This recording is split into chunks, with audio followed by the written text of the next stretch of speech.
Hey, welcome everybody to the Jim Acosta Show. For the folks who have been tuning in over the last couple of hours, I'm coming to you live from the grounds of the University of Virginia. I've been told not to call it the campus of the University of Virginia, it's the grounds. And as you can see, I'm joined by Tara Setmayer. Tara with the Seneca Project. Tara was also part of this great discussion that was here earlier today. Larry Sabato hosting this great. It was almost like a town hall meeting, wasn't it? I mean, the people came and they had Yeah. great questions. Folks are really worked up and worried about the state of our democracy right now, as they should. And there was a lot to talk about when we were talking about Tara, the big scandal in D.C. right now, Signal Gate. You had these, top administration officials using a Signal group chat to discuss war plans for hitting the Houthis with airstrikes. Let's start there, Tara, because I mean, you've been in politics for quite a while. You've seen a lot of stuff come and go. What was your reaction to all of that? And there are folks who are chiming in right now. You did a great job, Tara. So congrats. Oh, Um, thank you. but we should talk about some news here because I mean Yeah, that strikes me as like an unbelievable scandal. that was a holy shit. That was my reaction. Okay. Yes, exactly. Um too bad it wasn't on Friday because that would have been a your new Friday show that you do. I love the Oh, that's branding. right. F it Um Friday. That's right. Effing Fridays, man. Listen, the first thing I thought was this isn't real. I thought Yeah, perhaps it was like an intellectual exercise because I subscribe to The Atlantic. It's a yeah, lovely publication and it's yeah. thriving, by the way. Don't listen to Donald Trump. And sometimes they Exactly. do like these hypotheticals or they'll do like, what if kind of a scenario. So at first I had to see, I'm like, is Jeffrey Goldberg kind of messing with us on this? Is this like a joke? Right. And then the more I read it, the more I realized that no, this actually happened. And I thought to myself, I remember there was a certain woman running for president who Yeah. there were chants of lock her up I was over at those something rallies. and I was at the RNC in 2016 in Cleveland sitting there inside the arena, the last Yep. Republican convention I ever attended as a Republican, in horror, watching. Was it Michael Flynn, I think, who was the one who led that lock her up chant initially? And I said, oh my God. A retired And I just, general. oh my God. Yeah. Who was, got in a lot of trouble for being a little too friendly with Putin. But Yeah. anyway, and I just thought to myself, they wanted to put Hillary Clinton in jail over the server issue. And these guys are basically the leaders of our entire intelligence apparatus are hanging out on Signal. Yeah, it's I, incredible.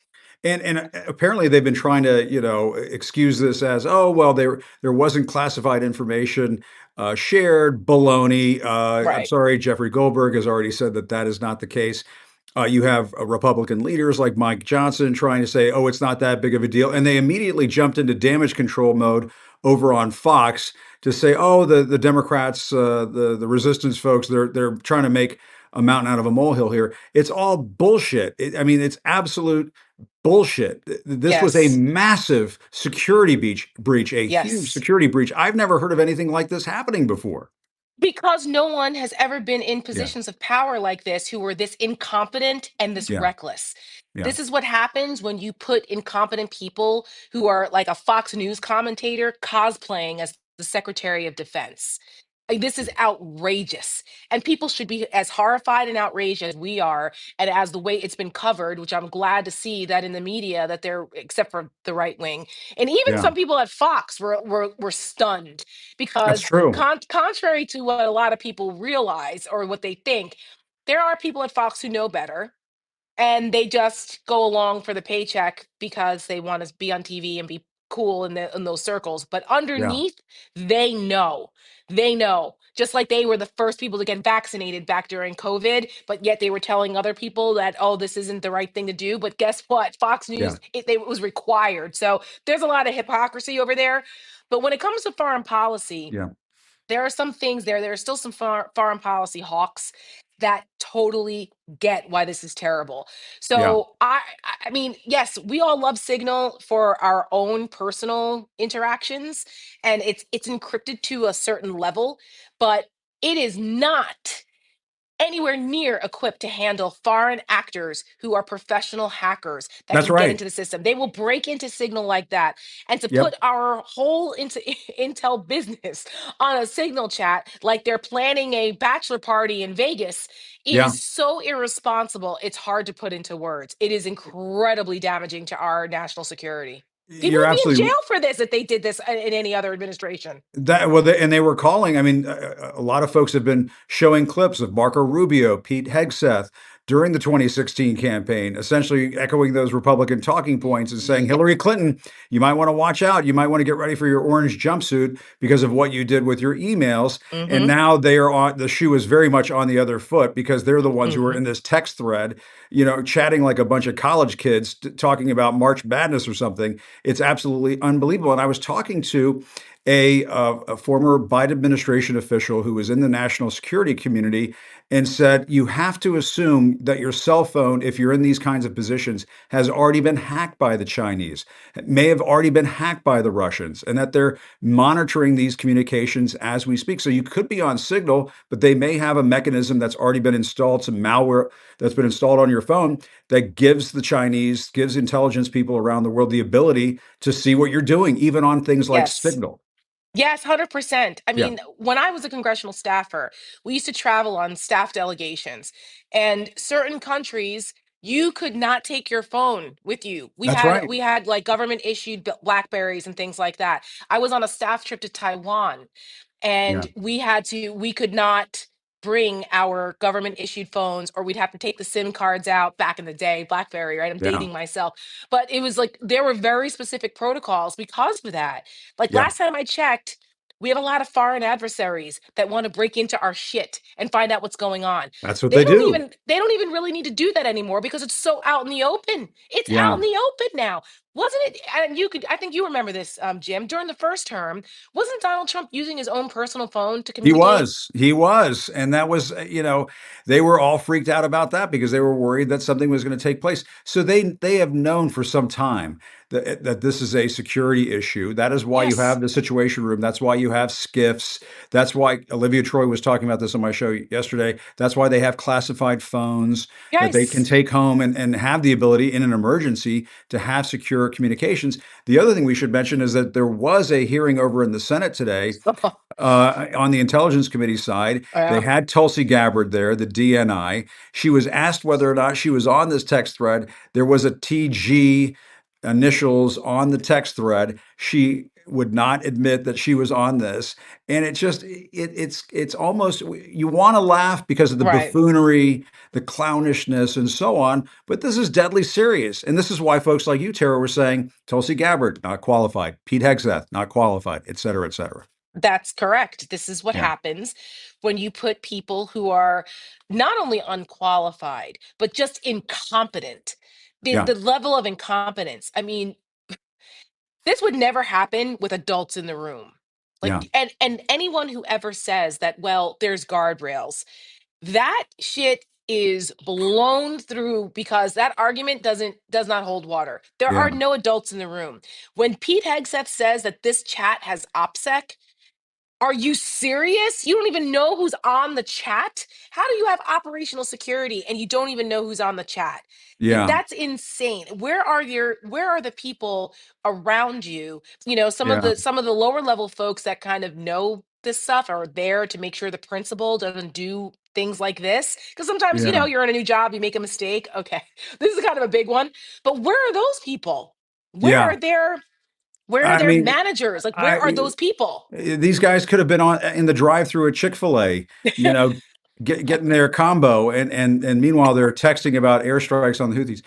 Tara, I also want to ask you about this town hall that we just had here on the grounds of the University of Virginia with the great Larry Sabato, who has made Yeah. you and I both scholars. We're both fellows, or what is it? I don't even know what it is. I'm now a gentleman and a scholar, apparently. Yeah, you were But always a gentleman and a scholar, Mr. Jim Acosta, but always. But now you're officially a University of Virginia I scholar. I So you know what? welcome, These welcome. are the I mean, finally my mother can be proud, but, the thing that I was really proud of were the questions that we got from the people in the audience, and I try to put it up on Substack, so forgive me if the quality level was not exactly even C-SPAN level. We do the best that we can here on the Jim Acosta Show, but I understand some people were able to listen in, Oh, and good. the gentleman who asked about the rule of law, Yes. that's the one that stopped me cold. People are Yes. so worried about this, Tara. People are worried about what's going to happen with Donald Trump and his people defying these court orders. When the judge says turn the plane around, they don't turn the plane around. This is just 60 or so days in. We don't know. I mean, people might say, oh gosh, if it gets to the Supreme Court, he'll listen and yada, yada, yada. We don't know. We're only 60 days in and are already defying a judge's orders. Yeah, this is the part that really, really matters. This may not Yeah. be as sexy as some of the other things, it may not be the shiniest object, but this matters because Yeah. we really didn't have a good answer short of like taking up arms to fight back for our country. Yeah. And I don't Like want we don't there's wanna do that. We don't wanna nobody do wants that. that, right? That's right. Nobody wants that. Like Yes, there were yes. two people who asked those questions. There was one, he was now it's first year. When it was a Yeah, freshman when I was in college, but now yeah. it's first year, They're Jim. very So I've fancy at learned that UVA, they're fancy here. they So one was a first year, yeah, and there was also, who wants to go to law school. And to hear him say that amongst their friends, when he was saying that, when he graduates, he wants to go to law school, if there's still rule of law, yeah, there was a little part of me that, like, if it hurt me. It hurt me to yeah. hear an 18-year-old kid Me too. worrying about, well, should I even bother to go to law school? What if we don't have laws anymore? That is so surreal. And Yeah, it makes me angry and sad at the same time. Like that yeah. inspires me to want to fight for them. You know what I mean? That's Like right. we have to fight not only for us in the present, but we've got to fight for our younger generation, man. That's Like, right. I said during the town hall, I don't want to be part of the generation that let democracy die in America. I love that comment. That was a great comment. You Yeah, know, and we that's what it's all I wrote about. this. I wrote this in my Substack last week, Yeah, where my Substack uncompromised, shameless plug. Um, but I was just thinking about this, like we have such an incredible responsibility. yeah, We, unlike our grandparents and our great grandparents, are not being asked to cross oceans and storm the beaches of Normandy to fight for democracy. We yeah. are simply being asked right now to stand up in our own communities and hold our elected officials accountable and demand better from them. That's right. Demand it because they work for Yeah, us. Then and this is what it's going to take. It really does take amassing the righteous anger of the American people. And yeah. that's across the board. That's not a partisan It's issue, happening. Yeah, right? That's not a partisan issue. This really isn't even about, like you said, which I appreciated that comment. It's not about left or right anymore. It's about yeah, whether you're for democracy or not. yeah. And that's the decision we have to make as a country. We really do, because once it's gone, I don't know that we're ever getting it back. Well, Tara, I promise to not hold you up too long. I know you're going to go see Oh, a it's all common friend right. of ours. I love all the UVA stuff that you have on. I love the Seneca Oh, Project hat they have on, thank in the you. colors of my alma mater, JMU, which I have to whisper here on the grounds of Oh. UVA. They might have take issue with that, but No, as long as it's not Duke. Your dog, we had to make the in the beginning of the conversation today, some folks were asking about they're Duke, asking and about Duke. I could hear the gasps in the audience, and they I'm were so, like, "No, it's the dog, it's not not the the Blue Devils. school." I promise. I promise. Well, Tara, it's always great to talk to you, and it was Thank you, great to be Jim. together in person. We don't get to do that enough, but I know I've yeah, missed you, and I I'm miss you glad too. that we get to be together. And I've been a scholar here since 2020. Larry Sabato won't let me leave, and Good. not that I want to, but it is really an honor and a pleasure to be a part of the UVA family and the Center for Yeah, Politics. Larry's great, and yeah. everyone's so excited to have you as part of us. You fit right in with us here at the Center for Politics. So I thrilled tell to you, have you. There'll be more. absolutely. Well, great to see you, Tara. Thank you so much. The great Tara Setmayer, really appreciate it. You are the best. And let's do it again real soon. I'm going to bring in Alexander Vinman. I think he was just trying to message me. Alex is not here on the grounds of UVA, but he is very concerned about this situation. And Alex and I were texting one another, not on a secure platform, I should mention, but secure enough for us. Somebody's saying, "Go, Professor Acosta." You got that right. Professor Acosta is holding uh, a class here right now in trying to do television through the Substack machine. I think, Alex Vindman, are you there? I see only a black hole at this point. Let's try one more time. Hang on a second, Alex. Let me bring you back in one more time. I don't see him just yet. Stand by. Folks, sometimes it works, sometimes it doesn't, but we're going to keep trying to get Alex Vindman in here, because when Alex Vindman talks about national security, people listen. Um, and I know he was just hopping mad about this. Alex, are you there? I don't see Alex there. Alex, I don't think what's happening on your end is working. Let's see. Do the folks at home see him? I guess that's one thing to ask. Maybe the folks at home see him. I don't hear Alex, though. That's the only thing. Let's try it one more time. Alex, if you want to send me an invitation. Yeah, let's see. Remove him from the live video. Nope, don't see him just yet. I don't see him just yet. Let's see one more time here. I think he tried to reach me as I was. Oh, here we go. Alex has sent. That's to join his live video. Hold on, Alex. I think you have to join. Let's see here. What will happen if I join Alex live video? I don't know what will happen if I. I think that might be the issue. Alex, if you're listening, you might not be able to send me an invitation while I'm sending you an invitation. That might be it. Let's see here. Stand by, everybody. This is what we're trying. Well, let's see here.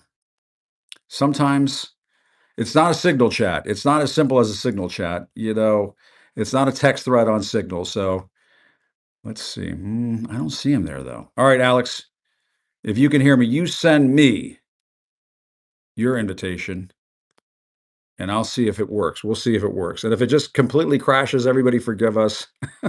I'm not in my studio. I'm at UVA. Let's see. Let's see what happens. He sent me an invite. Let's just see what happens. Join live video. Alex, are you there? We might be crossing too many streams at once on the Substack machine. My live video invite has expired. I don't know. Alex, I think you have to wait for me to invite you.